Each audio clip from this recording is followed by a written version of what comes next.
Breaking news చూస్తున్నారు. గద్వాల కాంగ్రెస్ లో ముసలం ముదిరింది.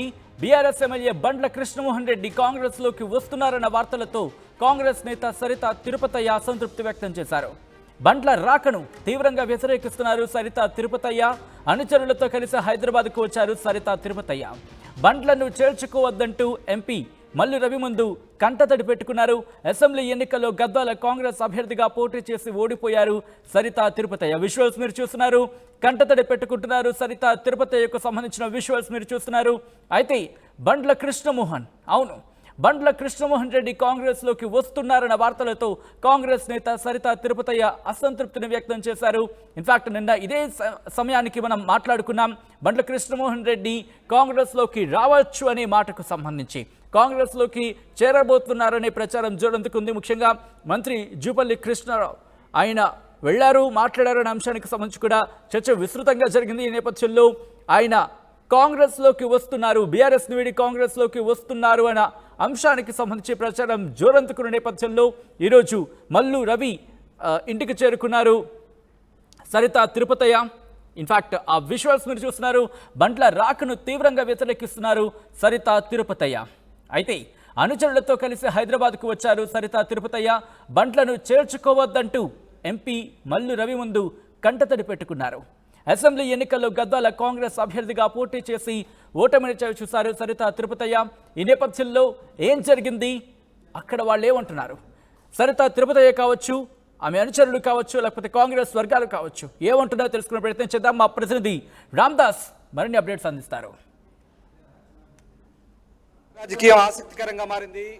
MP Mallu Ravi ఇంటికి ప్రస్తుతం ఈ రాజకీయం చేరింది. మనతో పాటు సరిత తిరుపతయ్య ఉన్నారు. వీళ్ళు కృష్ణమోహన్ రెడ్డి రాకను వ్యతిరేకిస్తున్నారు. వాళ్ళ అంచెలతో సహా పెద్ద ఎత్తున ప్రస్తుతం మల్లు రవి ఇంటికి చేరుకున్న పరిస్థితి. సరిత గారు చెప్పండి, ఎందుకు మీరు కృష్ణమోహన్ రెడ్డి రాకను వ్యతిరేకిస్తున్నారు? ఏంటి అసలు మీకున్న సమస్య? మా సమస్య ఏం లేదు. సీఎం గారి నిర్ణయం ప్రకారం మేము నడుచుకుంటామని చెప్పినాము. ఎంపీ గారికి అదే చెప్పినాము. సీఎం గారు ఎంపీ గారు ఏం డిసిషన్ తీసుకుంటారు దాని ప్రకారం అందరు కార్యకర్తలు అందరూ ఒకటే. అంటే పార్టీ రేపటి స్థానిక సంస్థల ఎన్నికలను దృష్టిలో పెట్టుకొని బలోపేతం చేద్దాం అనుకుంటుంది. అందులో భాగంగా ఎమ్మెల్యేలను తీసుకునే ప్రయత్నం చేస్తుంది. మరి మీరెందుకు వ్యతిరేకిస్తారు? మేము మంత్రి గారు నిర్ణయం, సీఎం గారు నిర్ణయం బట్టి ఆలోచిస్తామని చెప్తున్నాం కదా. సీఎం గారు ఇప్పుడు ఎంపీ గారు చెప్పినాం కదా, విన్నవించుకున్నాం కదా. కార్యకర్తలు భారీ ఎత్తున మా దగ్గర కూడా 87,000 మంది 90,000 మంది మాకు అప్పుడు ఓట్లు వేసిన ప్రజలు ఉన్నారు కాబట్టి దాన్ని దృష్టిలో పెట్టుకొని మాకు కూడా న్యాయం చేయాలని చెప్పేసి అక్కడికి వచ్చినాం. మీరు కూడా బీసీ వాదాన్ని తెరపైకి తెస్తున్నారు. బీసీలకు అన్యాయం జరుగుతుంది అంటున్నారు. మరి దీని గురించి మీకు మల్లురావు ఇప్పుడు మల్లురావు ఇంటికి వచ్చారు, ఆయన ఎలాంటి హామీ ఇచ్చారు? దాన్ని న్యాయం చేస్తా అని చెప్పి ఏం చెప్పారు క్లియర్గా? మీకు మల్లురావు ఎలాంటి హామీ ఇచ్చారు? దీనికి సంబంధించి మీకు ఎట్లాంటి భరోసా ఇచ్చారు?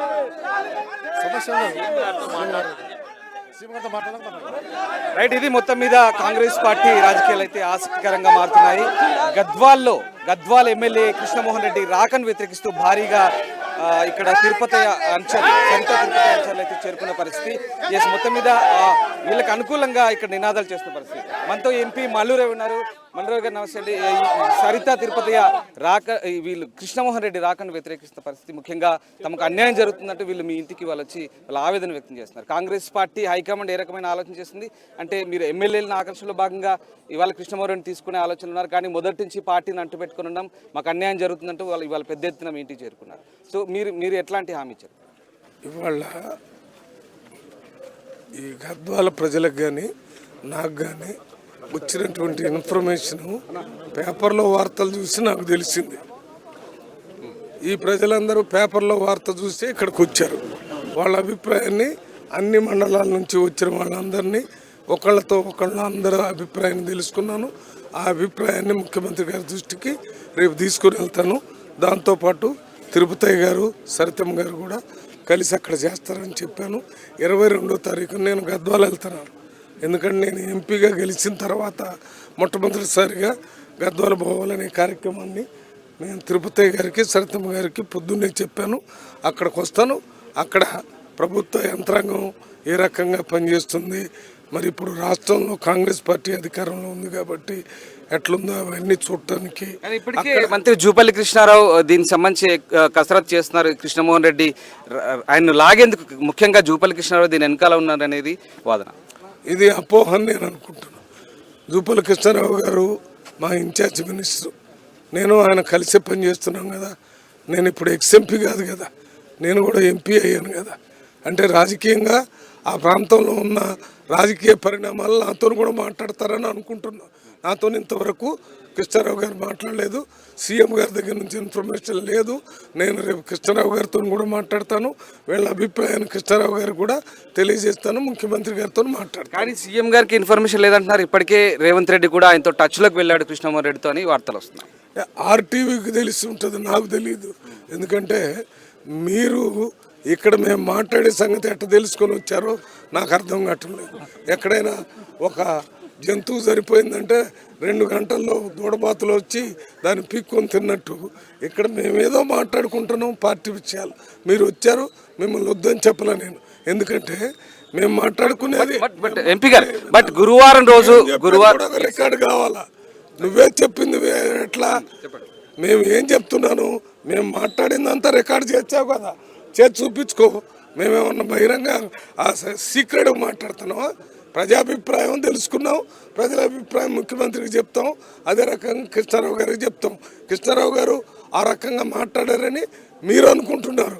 నేను మొన్న కొల్లాపూరు, నాగర్ కర్నూలు కలిసే ప్రయాణం చేశాం. ఎక్కడ ఈ చర్చ రాలేదు, నాతో మాట్లాడలేదు. నేను కూడా ఆయనతో ఈ సబ్జెక్ట్ గురించి మాట్లాడలేదు. ఇప్పుడు వచ్చింది కాబట్టి మాట్లాడతాను. అది ఏమీ లేదు. కృష్ణారావు గారు మాట్లాడిండని నేను ఎంపీ పోటీ చేసినప్పుడు కూడా చెప్పారు. ఎంపీ కంటే ముందే ఎమ్మెల్యే వస్తాడని చెప్పారు. నేను అడిగితే అది ఏం లేదన్నారు, రాలేదు కదా, ఎన్నికలు అయిపోయినాయి కదా. మేము ఇప్పుడు గద్వాల మీ నియోజకవర్గ పరిధిలో ఉంది, మీ పార్లమెంట్ పరిధిలో ఉంది. మరి సరిత మీకోసం కూడా పనిచేసింది. ఆమె ఆవేదన చెప్పుకుంటుంది, వాళ్ళ బీసీలకు కూడా అన్యాయం జరుగుతుందని చెప్పుకుంటున్న పరిస్థితి. సో మీ వైపు నుంచి ఆమెకు ఎట్లాంటి భరోసా ఇవ్వబోతున్నారు? కాంగ్రెస్ పార్టీ నాయకురాలుగా చూస్తున్నాను. సరితమ్మ అంటే ఒక బీసీ వెల్ఫేర్ అసోసియేషన్ ప్రెసిడెంట్ కాదు, కాంగ్రెస్ పార్టీ తరఫున ఇన్ఛార్జి గద్వాల్లో. ఎవడొచ్చినా అందరి తరఫున పనిచేస్తుంది.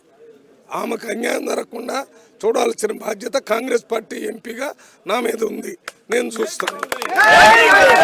అంతేగాని బీసీ నాయకురాలు, ఎస్సీ నాయకులు, నేను ఎస్సీ నాయకుడినా?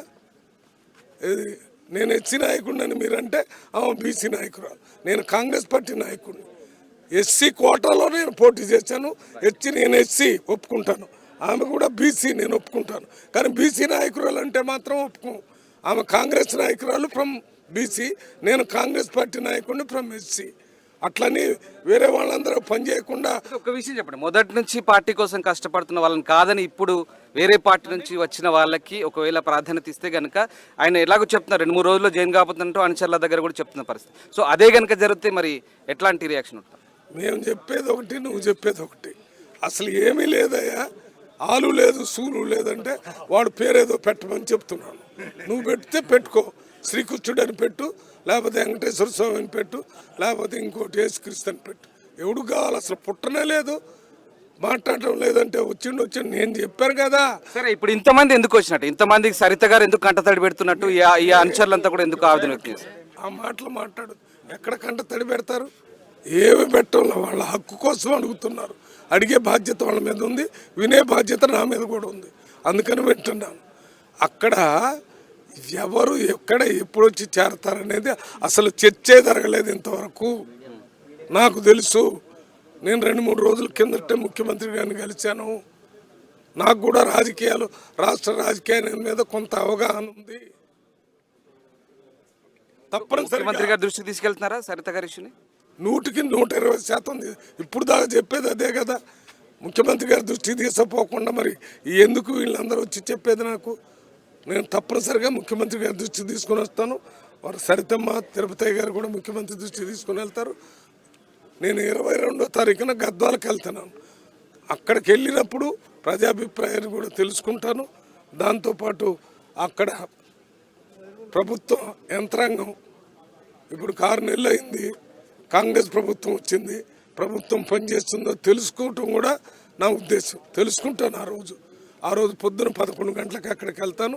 జిల్లా అంటే గద్వాలకు సంబంధించిన అధికారులందరితో, కలెక్టర్, ఎస్పీ అందరితో మాట్లాడి మరి ప్రభుత్వం ఇస్తున్నటువంటి గ్యారంటీలు అవన్నీ చేరుతున్నాయా లేదా, ఏది గ్యాస్ సిలిండరు 200 యూనిట్స్, దాంతోపాటు ఈ మనకి ఇది ఉంది ఇందిరమ్మ ఇండ్లు, మరి ఇంతకుముందు ఇచ్చినటువంటి 5 గ్యారెంటీలు పోతున్నాయా లేదా ఇవన్నీ తెలుసుకుంటాం. ఇన్ని చేస్తూ కాంగ్రెస్ పీఠ మీద దుమ్మెచ్చిపోతున్నారు బయట. దాన్ని వ్యతిరేకం చేయాలి. ఊరిక మాయ మాటలతోనే మొన్న బీజేపీకి 8 సీట్లు వచ్చినాయి. ఇప్పుడు అది ఎందుకు వచ్చినాయి అనేది మేము చాలా లోతుగా ఆలోచించి దాన్ని పునరావృతం కాకుండా మేము పనిచేస్తాం. Thank you. ఇది మొత్తం మీద మల్లురావు గారు చెప్తున్నారు, సరిత తిరుపతికి అన్యాయం జరగకుండా ఎట్టి పరిస్థితుల్లో 22వ తేదీన గద్వాలకు వెళ్తాను, మా కార్యకర్తల అభిప్రాయ సేకరణ తీసుకుంటాను, కార్యకర్తల అభిప్రాయం మేరకే పార్టీ కూడా నడుచుకుంటుందంటూ ఆయన చెప్తున్న పరిస్థితి. మొత్తం మీద ఇక్కడైతే మల్లురావు ఇంటికి భారీగా ఇక్కడ సరిత తిరుపతి తన అనుచరులతో చేరుకున్నారు. ఒక రకంగా వీళ్ళంతా కూడా ఆవేదన వ్యక్తం చేస్తున్నారు, తమకు అన్యాయం జరగొద్దు, అలాగే ఎప్పటి నుంచో పార్టీ కోసం కష్టపడి పనిచేస్తున్నారు, ఇప్పుడు వచ్చే వారి కోసం తాజాగా పెద్దపీట వేసి తమకు ఇబ్బందికర పరిస్థితులు ఉంటాయి, అలాగే ముఖ్యంగా బీసీ వాదాన్ని కూడా తెరపైకి తెస్తున్న పరిస్థితి. అలాగే దాంతో పాటు సరిత తిరుపతి ఆమె అంశాలు కూడా ఇక్కడ మల్లురావు దగ్గర కంటతడి పెట్టారు, ఏడ్చారు. కొత్తగా వచ్చే వారికి ప్రాధాన్యత ఇస్తే తమ పరిస్థితి ఏందంటూ వాళ్ళంతా కూడా ఆవేదన వ్యక్తం చేస్తున్న పరిస్థితి. మరోవైపు కాంగ్రెస్ పార్టీ ఆపరేషన్ ఆకర్ష్లో భాగంగా ఇప్పటికే ముఖ్యమంత్రి సొంత జిల్లా కావడం, దాంతోపాటు ఇప్పటికే 12 మంది ఎమ్మెల్యేలు ఉన్నారు, మిగతా 2 బీఆర్ఎస్ ఎమ్మెల్యేలు కూడా లాగే ప్రయత్నం చేస్తున్నారు. అందులో భాగంగానే కృష్ణమోహన్ రెడ్డిని పార్టీలోకి తీసుకునేందుకు విశ్వ ప్రయత్నాలు చేస్తుంది. అటు మంత్రి జూపల్లి కృష్ణారావు దీనికి సంబంధించి తీవ్ర ప్రయత్నాలు చేస్తున్నారు, తెర వెనుక ప్రయత్నాలు చేస్తున్నారు. ఇప్పటికే కృష్ణమోహన్ రెడ్డి చేరిక కూడా కన్ఫర్మ్ అయినట్టు వార్తలు వస్తున్నాయి. మరొక 2-3 రోజుల్లో ఆయన పార్టీ కండువా కప్పుకోబోతున్నట్టు వార్తలు వస్తున్న నేపథ్యంలో ఒక్కసారిగా Saritha ZP chairman Saritha alert అయ్యారు. ఆమె అంశాలతో ఎంపీ మల్లురవి ఇంటికి చేరుకున్న పరిస్థితి. ప్రస్తుతానికైతే మల్లురవి ఈ సమస్యను ముఖ్యమంత్రి దృష్టికి తీసుకెళ్తాను, ఖచ్చితంగా ఎలాంటి అన్యాయం జరగకుండా చూస్తాను, మెజార్టీ కార్యకర్తల అభిప్రాయం మేరకే పార్టీ నిర్ణయం ఉంటుంది, పార్టీ కూడా నడుచుకుంటుందంటూ సర్ది చెప్పే ప్రయత్నం చేశారు. మొత్తం మీద అయితే ప్రస్తుతానికైతే సరిత తిరుపతి అంశాలను మల్లురవి సర్ది చెప్పి వారిని పంపించే ప్రయత్నం చేస్తున్నారు. 22వ తారీఖున గద్వాలకు వస్తాను, గద్వాలకు వచ్చిన తర్వాత మెజార్టీ కార్యకర్తల అభిప్రాయం ఎలా ఉంటుందో ముఖ్యమంత్రి స్వయంగా పిసిసి అధ్యక్షుడు కాబట్టి ముఖ్యమంత్రి దృష్టికి తీసుకెళ్తాను, ఖచ్చితంగా ఎలాంటి అన్యాయం జరగకుండా చూసుకుంటానంటూ వాళ్ళకైతే హామీ ఇస్తున్న పరిస్థితి.